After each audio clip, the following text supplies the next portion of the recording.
It's good to be back. May you live in interesting times. That's what my boss wrote in my going away card when I went from bank number 1 to bank number 2. Now, some of you might know that as a curse, or is it a blessing? I looked it up on the internet because that's what we do. And they don't know who said it or where it came from. But we are living in some very, very interesting times. And what I know from being connected to field service for a number of years now is that your industry is where I heard things happen first. Your industry has been in this sense of disruption and change for a long time. And then the pandemic hit us. And here we are today. The only thing I know is true is that we lead ourselves first.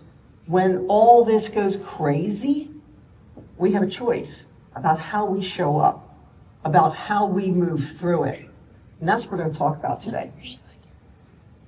So today we're going to talk about the emotional components of change, because we're at an industry conference, so your brains will be full when you leave here on Wednesday, Thursday, whatever day you decide that you're going back to wherever you came from. And the emotional phases of change are something that many leaders just want to skip over and get to it and keep on going and all that. I'm here to talk about why that may not be the best choice. We're going to assess your strengths and skills because you know how to move through these things. But I'm going to ask you to pause and stop this morning and think about what's working, what's not working. And then at the end, we'll talk about some resiliency tools. Now, I was fortunate to interview a handful of you that are sitting in this room this morning. And we had some good conversations. And Adam Gloss probably said it best. It's like juggling 50 balls, but one's an egg and one's a bowling ball. And he also mentioned a flaming torch and a chainsaw. So can anybody relate to that? Can I see show who can feel like, yeah, I've had days like that? So your industry, as I said, is one of the ones that is just really moving and changing all the time. And from those half a dozen or so people that I talked to, we identified some things that kind of fell in 3 buckets. The external changes of the world in general, the changes that are going on within your organization, and then how you are managing and handling it as we go along. So let's see what they said. I'll bet you know what this is all about. Our economy and the world economy is just in this sense of disruption right now. I have a shirt that says disruptor on it. I was going to wear it, but it just didn't go with the outfit. And I think that many of us are disruptors. But there's this stuff going on that we don't really have control over, whether it's what your 401k looks like, whether it's considering what tariffs might do or what the rest of the world's going to do with that information. We are a worldwide economy, so therefore, many of you are in international companies. So therefore, these changes, whether they happen or not, affect all of us. We talked already about artificial intelligence. I think this is one of the first places that I heard things like AI and VR and AR and Internet of Things and all those kinds of things I heard at this industry conference before I was hearing it anywhere else. And then climate change. We've got more severe storms. We had fires. My state of Arizona definitely gets as forest fires. So far, we haven't had it move into towns and cities too often. But I have a friend who lost their home in Pacific Palisades, and she'll be picking me up tomorrow to drive me back to Arizona so that she can look at a whole different place to live, potentially.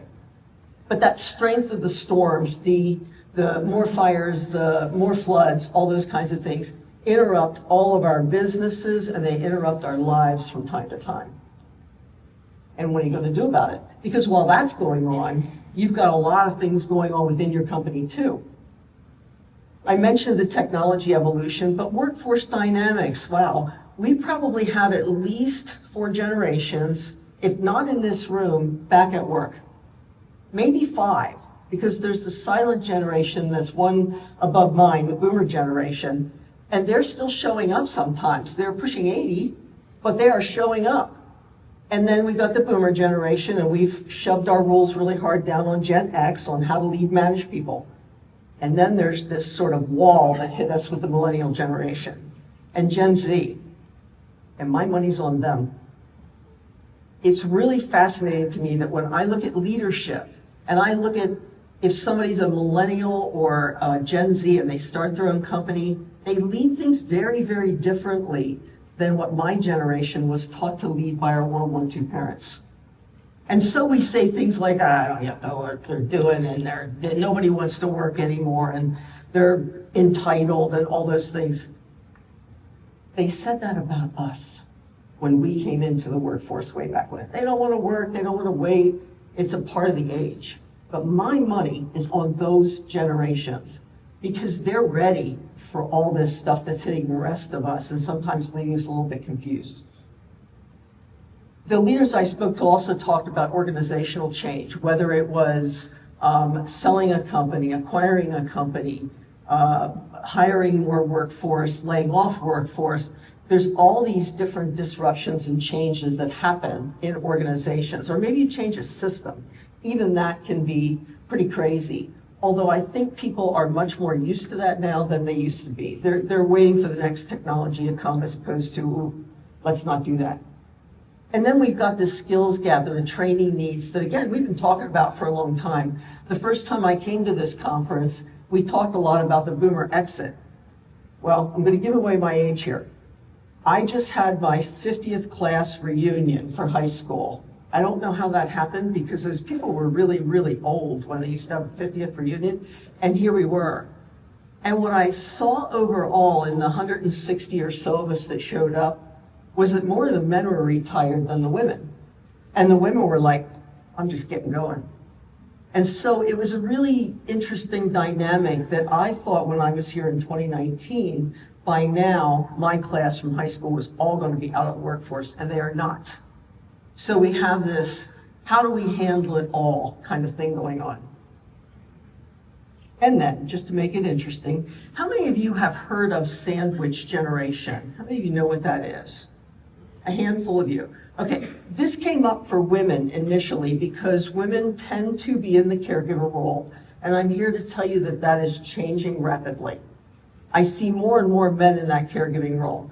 The sandwich generation is when you are young enough to have kids that you're raising, but old enough to have parents that are aging on you, and you get caught in the middle, you're sandwiched. Oh, it's always nice when you spill water down your shirt when you're on stage. So that sandwich generation causes the pressure from all angles. You got to get to the kids' ball game, but now mom fell. And what are you going to do? And all the work that you do back at work. Health and healthcare, other concerns, we're all hoping we don't get that massive thing that happens that we need to GoFundMe to bail us out of it. Family issues. I'm a second marriage. I've got a blended family.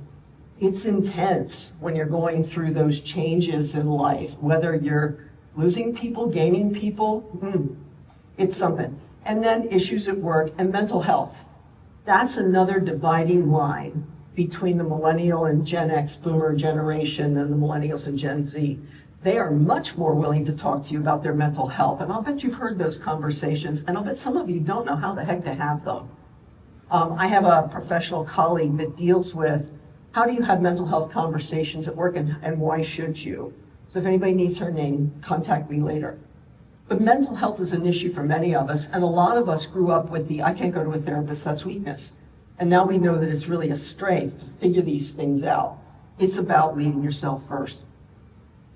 So this is where you get to play. This is where I cross my fingers and hope this Slido is working.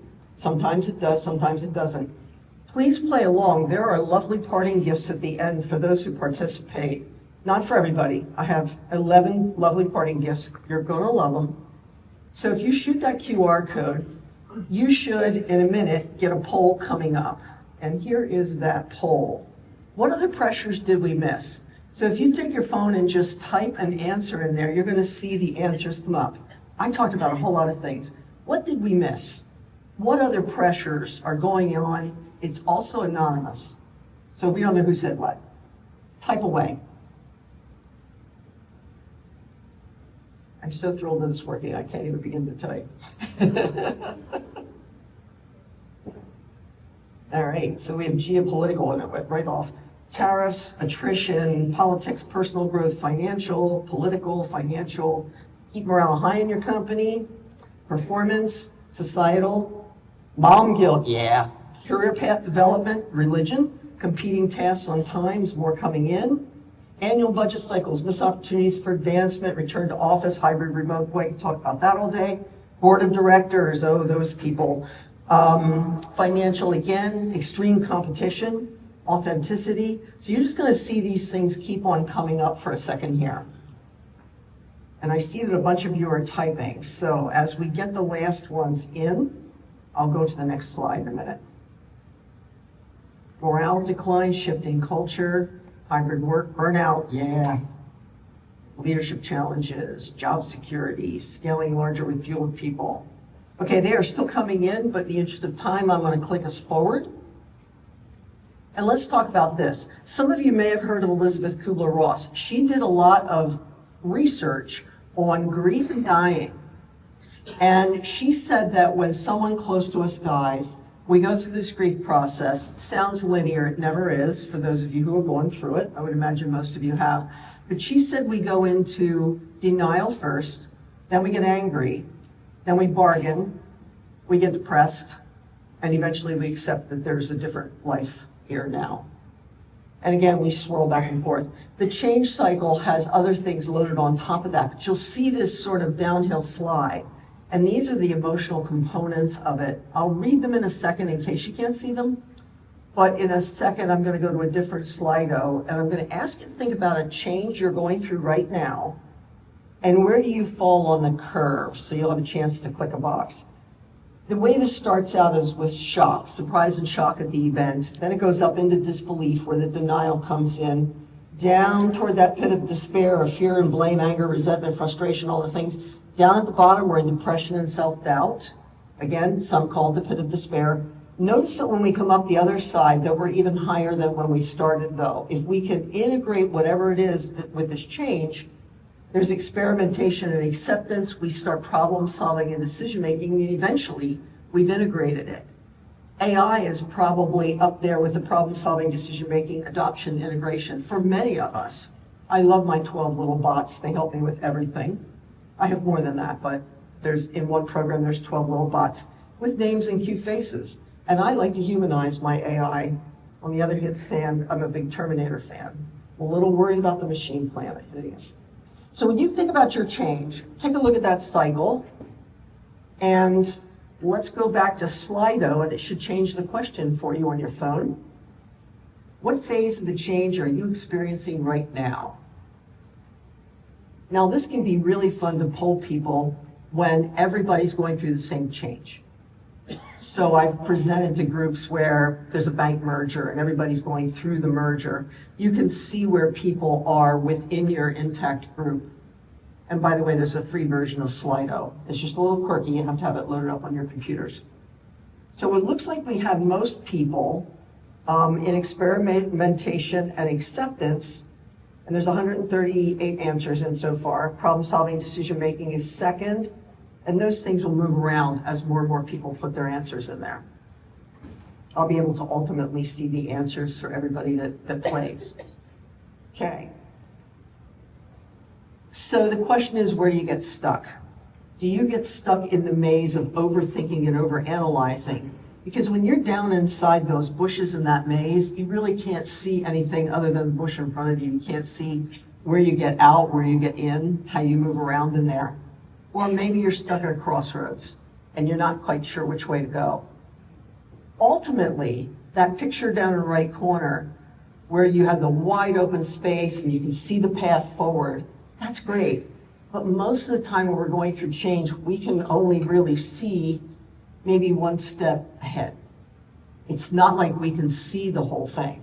So sometimes we have to go forward even though we're stuck in the maze. The question is, how do you break free? What gets you going? So let's talk some resiliency tools. Again, I'm going to give you a chance to play. You're going to want to play because you're going to want that lovely parting gift. Know thyself. How do you want to walk through the change? Now, I talked to those leaders and they came up with ways they keep themselves grounded and centered. So again, what are some of the ways you ground yourself when things get overwhelming? And this is going to give us a real pretty word cloud. So do it in 1 or maybe 2 words, and it will start populating. And you can see what some of the things are that people in this room do.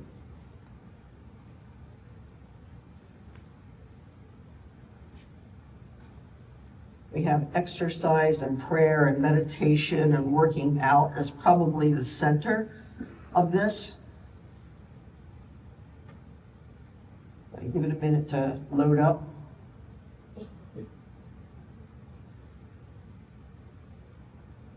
Pretty cool stuff. Yep.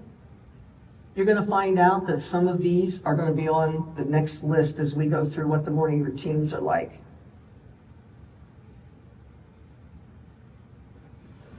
Okay, so snap a picture of that if you want it, and I'm going to move us to the next slide. I'll give you ideas about what you might do differently. You know, maybe there's something on there that you haven't tried yet. Okay, so with 160 answers in, there's your word cloud. And let's take a look at what the field service leaders said. So we broke it down into success patterns. There was, in general, some kind of morning power routine, something that gave them the grounding and the intention to move into their day. Strategic disconnection, getting away from people and our phones and all the technology was another piece of it. Physical and mental well-being practices. Let's take a look a little bit deeper. I've studied CEOs and people who have successful lives, however you want to identify that. And I believe that's a really important thing, however you want to identify that. Because my version of success may not be the same as yours. I'm not looking at big money. I'm looking at people who have worked their way through and maybe now they're running organizations. And there's generally, I want to say 99.9% of the time, there's a morning routine they go to. It's hard for those of you that travel all the time and live in hotels and all those things. But even then, many people have a routine they go through when they're in a hotel. They get up a certain time, they do certain things, keep themselves grounded and active. So the leaders I spoke to said things like exercise and journaling. They have faith-based practices. Sometimes they're reading a Bible or a Quran or a Book of Mormon or whatever their text is that forms their faith. They are reading that and journaling and reflecting on things. Breathing and meditation were big. And then moving into their day intentionally. Now here's another opportunity to participate. We're going to go through 3 deep breaths because you can pull this out and do it anytime. And I want to tell you that the reason you're doing it is because this is what fuels the brain. The brain needs oxygen. And when you're in high stress situations, standing back in that corner getting ready to come on, I have to remind myself to breathe and get down in my body and stop thinking about what I'm going to say next. I'll bet you're the same in some way. So here's what I want to do. We're going to do 3 deep breaths, just breathing through your nose, and it's called box breathing, where we're going to inhale for 4, hold for 4, and then exhale for 4 and pause for 4. We'll do that 3 times. So go with me. First breath. Inhale, 2, 3, 4. Hold, 2, 3, 4. Exhale, 2, 3, 4. And pause, 2, 3, 4. Second one. Inhale, 2, 3, 4. Hold, 2, 3, 4. Exhale, 2, 3, 4. And pause, 2, 3, 4. Last one. Inhale, 2, 3, 4. Hold, 2, 3, 4. Exhale, 2, 3, 4. And pause. Anybody feel a little bit more grounded in their body now than they did? Calmer, anything like that? Okay. That's all right. It gets the oxygen to the brain so that we can really think about how we're showing up and how we're going to lead people. I used to work with a guy that said, people are looking for a leader. And I think that's true. We always look for a leader. And that's all of you in this room. Okay, a couple of other patterns that showed up. there was a controlled urgency pattern that said high sense of urgency in addressing challenges while balanced with deliberate pauses. I work with a coach, and we realized early on that I spend all my time in my head. I've worked with two coaches that realized I spend all my time in my head and not really thinking about what's going on. I need breathing room in my schedule. And I'm not talking the 1 week vacation after many, many weeks of running out hard. What I mean is that when I'm done with this conference, I will be peopled out, and I'm an extrovert, but I'll pick up all the energy. And so I need a couple of days where my calendar is not crazy, and if anything's on it, it's because it absolutely has to be there, or it's something self-care. That I'm going to go back and I'm going to get myself all back in my body and hips level and all those kinds of things, my form of exercise. So I'm going to ask you to think about when you take deliberate pauses, do you need to build in more time in your schedule? Because people are looking to you for what you're doing. You might say, hey, we need more balance here, and I'm going to go to my kid's game, but they're going to watch you go to your kid's game or not. And you set the tone for the way things are. The strategic use of downtime, one of the leaders mentioned disconnecting from work on the plane, and that's one of the things that I try to do. I don't read books anymore, and I love reading books. So the only time I give myself the liberty of doing that is on a long plane ride. And I doze. And at least I'm not connected in and answering emails. And I was upset that American Airlines said that they were going to give us free Wi-Fi pretty soon. I was like, there it goes. So hopefully we won't do that. The structured flexibility pattern is all about maintaining routine and structure so that you have flexibility to move and dodge as you have to. And some of the things are there: moving rocks meetings combined with flexible problem solving. One of the leaders loves their Franklin Covey planner, and that shows up alongside being able to be flexible with your leadership, but remembering to take care of yourself physically and emotionally. The next pattern we saw was a dual focus pattern. This is the last one, where leaders are simultaneously managing the short-term crises that come up all the time and long-term transformation. And they've got to figure out how to do that in a way that takes care of themselves and then allows you to be there for your team. A lot of times when I work with organizations and I work with leaders, it's slow down to go fast. You know, that strategic planning retreat, you're like, oh, God, not another one. Allows you then to launch out of there and keep on going and running because everybody's on the same page. It's the same thing with you. If you slow down, you will go faster. And then a part of my business has always been about balancing people and profit. When I was sitting in my bank training room and wondering why my bank, I worked in savings and loans back in the day, and the second one went under, and the government was in, and that would awaken my entrepreneurial spirit because I was sitting there thinking, I could run this place better than I'm seeing it run. Anybody ever have that one happen? I'll bet a lot of you. And that's where my balance of people and profit. If we just focus on profit, the people burn out. There's always a somatic response in the body that says, oh yeah, I'll shut you down if you don't take care of yourself. And I'll bet a lot of you have seen people have illnesses, or you've been laid flat out. You got maybe COVID or respiratory disease, or not disease, but respiratory issue or something, and it lasted longer than it should have. Well, clearly you needed that break. So please take care of yourself as a balanced leader. Again, it's about knowing yourself and deciding how you want to walk through all the disruption that's going on around you. So when I do workshops on this, and basically what I did was I took all my material about thriving in times of disruption and change, and I tossed it. And I based it on what I heard in your industry, which synced up beautifully with what I'm hearing elsewhere. But I created a model probably back in about 2012 on a long drive between California and Arizona, that stretch of the desert where there's absolutely nothing, which is getting filled in now, but was absolutely nothing. And I came up with 5 parts of a model. We're only going to glimpse at it, but then I'm going to give you a freebie, and you don't have to sign up for my list to get it or anything like that. This Align for Life model is 5 parts of you. So is your vocation one that lights you up? Does it talk to your values, and do your values and your company's values align? Or are you out of sync there? And does it serve you and others? This can't be too self-serving, but it can't be all about everybody else, or you will burn out. For relationships, do you know how to create a support system around you?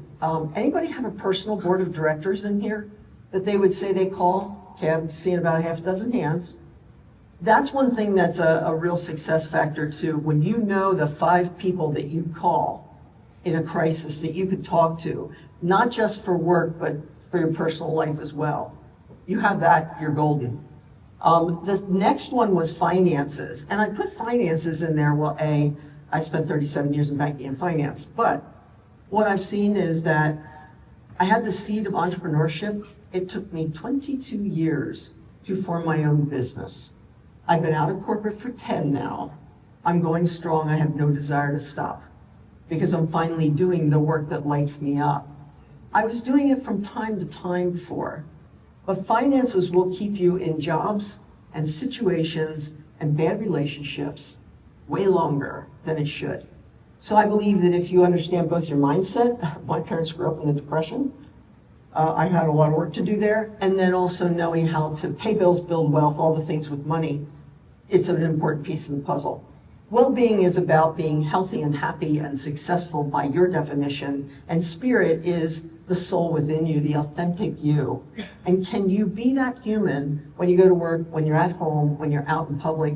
Because I'm here to tell you that when you have to cover it up, it takes so much of your energy that you could be spending doing great things in the world. This is to give me some feedback, but then it will give you a download of an insights paper based on those interviews with action items. And then there are 10 tips that dig into that model. So if you liked it, if you resonated with it, or you know somebody that would, get the download. You can either shoot the QR code, or you can go to talk.ac/Laurie B Speaks, and then you'll need the code INSIGHT. So I'm going to pause for just like 1 minute for you to do that. And I think my parting gift people are going to get in place because they're going to throw these to you. They're going to throw something to you.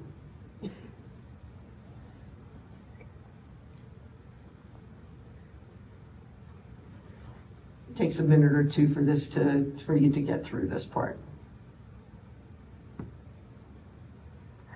Okay, as you are doing that, and by the way, as a speaker, I really, really love when you give me the feedback and tell me what worked for you and what didn't work for you. So, thumbs up.